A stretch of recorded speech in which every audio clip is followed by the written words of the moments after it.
Hello everyone. Welcome back to our channel, Canada Immigration. We hope you're doing great.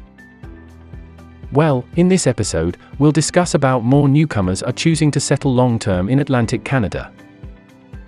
So, to get all the information, pay attention and watch the video through to the end. Please hit like and subscribe, and don't forget to push the notification bell for upcoming episodes. So, without any further delay, let's jump into the video. Data shows higher retention rates among those who immigrate through the Atlantic Immigration Program. A recent Statistics Canada study shows that high immigrant retention rates in Atlantic Canada can be credited to the success of the Atlantic Immigration Program. Under the Atlantic Immigration Program, launched in 2017 as a pilot program, governments, employers, communities, and settlement agencies work together to recruit skilled workers and international graduates. Working with settlement service providers, immigrants receive more support in settling and integrating than they might if they arrive in Canada through a different immigration program. The study, conducted in part by Immigration, Refugees and Citizenship Canada, concluded that the AIP was more successful in retaining immigrants 1 year after admission than Provincial Nominee Programs. The data showed that within the first 3 years of the AIP, retention rates of immigrants in the Atlantic provinces rose substantially. This contrasts with other provinces where retention rates have declined. The highest increase in retention under the AIP occurred in Nova Scotia. The 1-year retention rate of skilled workers and skilled tradespersons admitted under the program stood at 67.6% in 2019. This is more than 3 times higher than the 21.5% rate in 2016. New Brunswick, Newfoundland, and Labrador also had high retention rates under the program over 4 years. The rate of immigrants remaining in those provinces rose by 22%. Prince Edward Island had the lowest retention rate in the country, but had the largest increase in admissions between 2010 and 2015.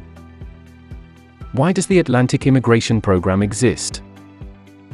Atlantic Canada has the country's oldest population. On average, adults over 85 represent more than 8% of the population of Newfoundland and Labrador, 8.6%, Prince Edward Island, 8.1%, Nova Scotia, 8.7%, and New Brunswick, 8.8%. More than 30% of Newfoundland and Labrador's population is from the baby boomer generation.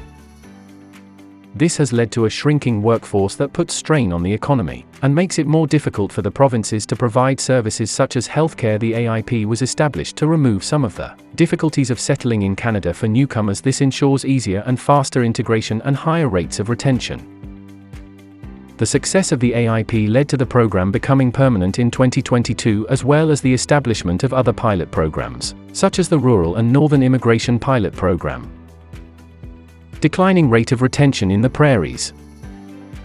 The study also found that between 2010 and 2015, those who arrived in Ontario, British Columbia, or Alberta were the most likely to stay in those provinces 5 years after arrival. The retention rates were consistent over time, except in Alberta, where the retention rate dropped from 88.9% to 84.5%. Manitoba and Saskatchewan also experienced drops in retention rates of more than 10% between 2010 and 2015. The immigration category under which an immigrant arrives in Canada also has been shown to have an impact on where they settle long-term. For example, those who arrive in a province through an economic immigration program are less likely to remain in their province of admission. There was an average drop of 4.3% in provincial retention of economic immigrants between 2010 and 2015. The largest decrease occurred in Saskatchewan, which dropped from 79.3% to 61.7%. Those who arrived under family class sponsorship had a 92.3% retention rate in 2015, and refugees had 87.4%. How does the Atlantic Immigration Program work? The AIP is an employer-driven program that facilitates the hiring of foreign nationals. Unlike Provincial Nominee Programs, applicants under this program must have a job offer from a designated employer and an individualized settlement plan for themselves and their family.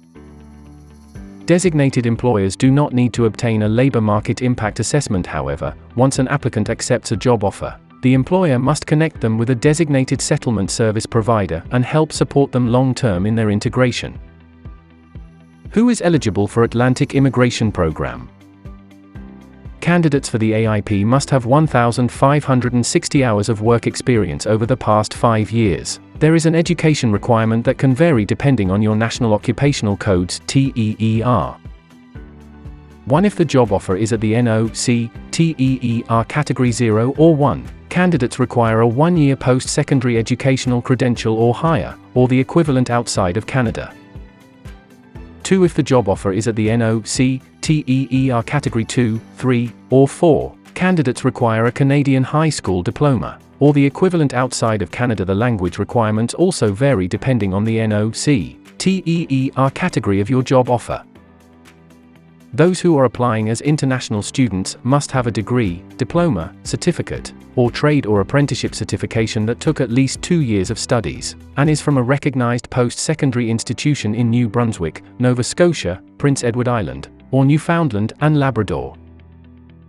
Additionally, they must already be in Canada on a study permit, and have lived in one of the Atlantic provinces for at least 16 months during the past 2 years before graduation. So, this is positive news. That is all we have for today, in this episode. What are your thoughts on this? Please let us know, in the comments section below. Thanks for watching the entire episode. Hopefully, the information is useful to you. See you later, in the next episode. Till then, take care.